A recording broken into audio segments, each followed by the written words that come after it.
ما كنتش مصدق ان محمد رمضان. وفي امريكا.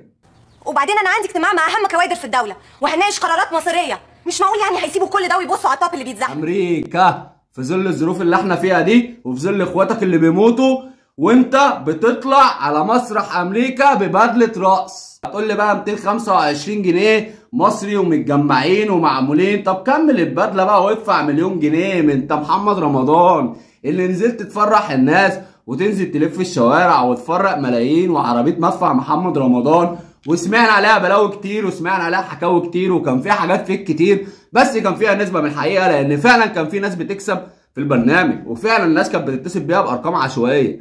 بس الموضوع يوصل لبدله رقص على مسرح امريكا بعد مدفع رمضان؟ لا، خطه مدروسه ومعروف لها ورد فعلها محسوب بالملي. مع المفاجاه الكبرى الراقصه زكيه بيبي. واللي يزعل بقى يشرب من البحر. لا طبعا ما يرضيش النجم محمد رمضان ده، اللي يزعل هيترمي له شويه فلوس مرميه في البرنامج. والغريب انه يرجع تاني محمد رمضان ابن البلد الجدع اللي بيوزع فلوس على الناس ولا اي حاجه حصلت. انسى، مصري هينسى. ده كلامك اللي حصل غير كده. الموضوع اتقلب والدنيا دارت ومحمد رمضان